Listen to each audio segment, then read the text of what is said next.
Hi, if you've come over to this video from my social media pages, welcome. Glad you made it. If you are checking us out for the first time, thank you. I'm Mickey Kessler, real estate agent for over 30 years, and I'm going to talk a little bit more about some of the features and some of the things that make this particular architectural style, Spanish Colonial revival, what makes it so unique and special and why it is so well suited for this climate. The area was developed between 1933 and 1940 by a gentleman named Spiro Ponti, and this was during the Depression. So the emphasis on the building was to make things affordable, but also done with great craftsmanship. And you'll see it throughout these homes. But let's talk about some of the elements that really define this particular style of architecture and lifestyle. The first thing you notice when you look at a Spanish colonial revival style home is the asymmetry.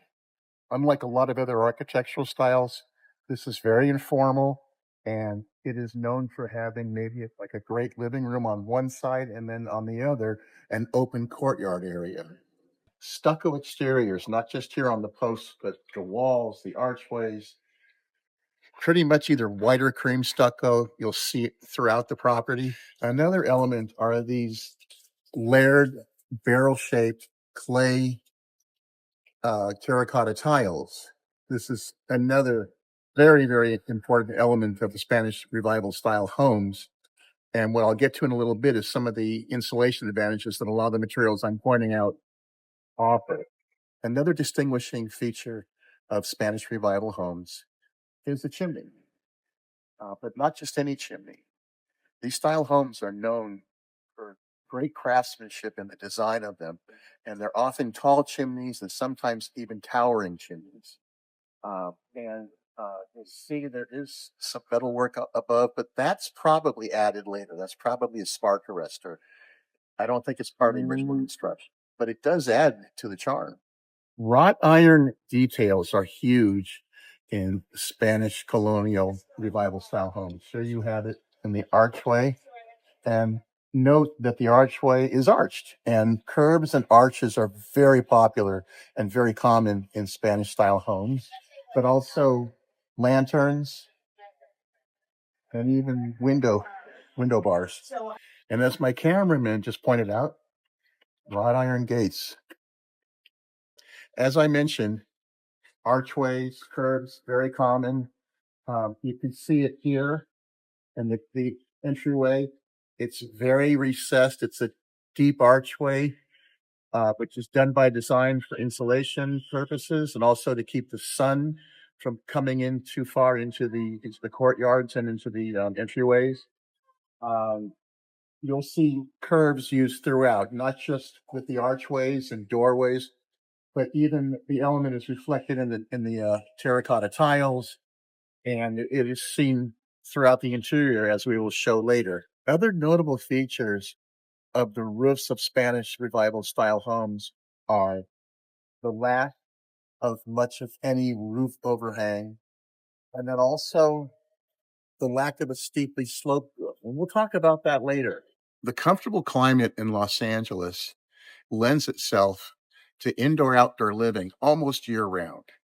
And it's very evident in the way this is laid out because you could see that it's basically an extension of the main house and it's outdoor living.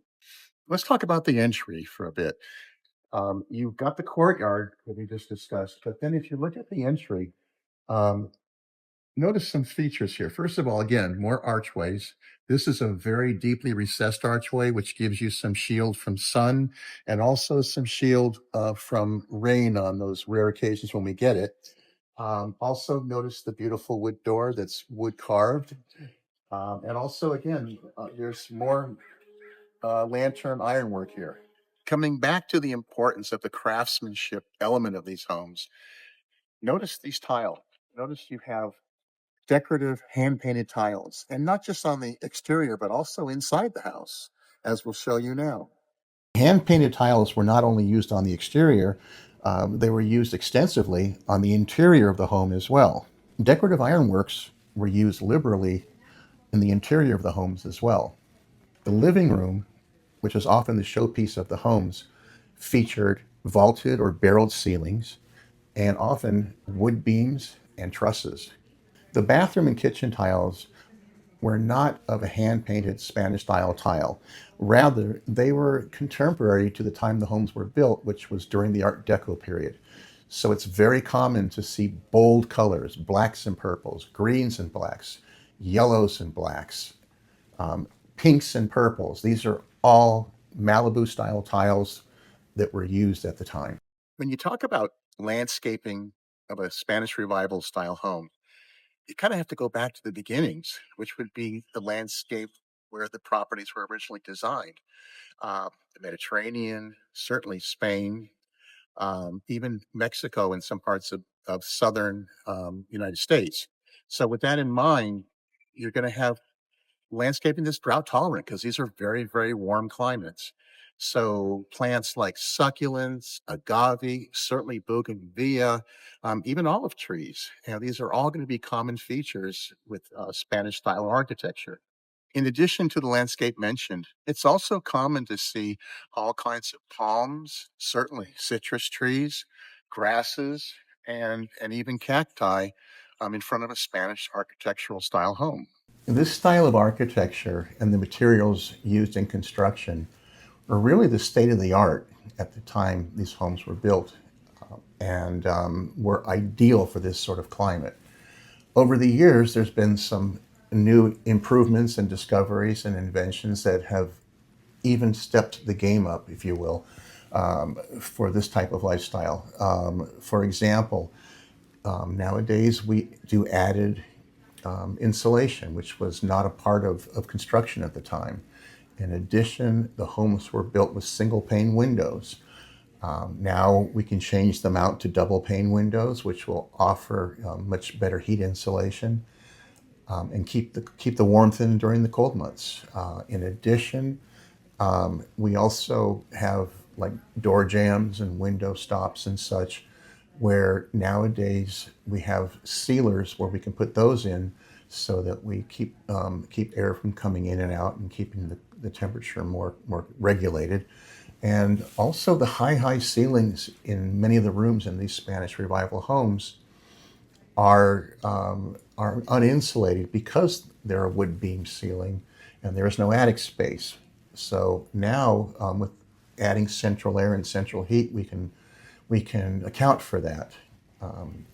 Those are just some of the improvements people make to bring these homes into the next century, if you will. Spanish architecture and building materials that align with Spanish architecture are in large part designed to take into account the high heat in the summer and sometimes the cooler temperatures in the winter. So what you're going to find, for example, is we talked about the stucco or plaster, these type of materials for the walls. And that is done because they give great insulation properties. They keep the place cooler in the summer and warmer in the winter. Also, the clay tile roofs. Now, first of all, clay tile is an insulator in and of itself, but also there's open airspace under the tiles to keep air flowing and to keep the temperatures relatively cooler. Also, you will often see very recessed windows so that they tend to be shaded from direct sun. And again, the thicker walls give more insulation, so that goes a long way towards curbing the heat. And then also the cross ventilation, the way that these homes were built with somewhat of an open, informal floor plan, and you've got on the one end, you've got your courtyard, you've also got lots of French doors and windows and such that open out to the backyard. So this is going to keep a consistent airflow, which is going to keep the place cooler in the hotter months. So that concludes our deep dive into Spanish colonial revival style architecture. And I hope you enjoyed it. And please feel free to make comments and feel free to reach out if you have further questions. I'm Mickey Kessler. I look forward to hearing from you. Thanks.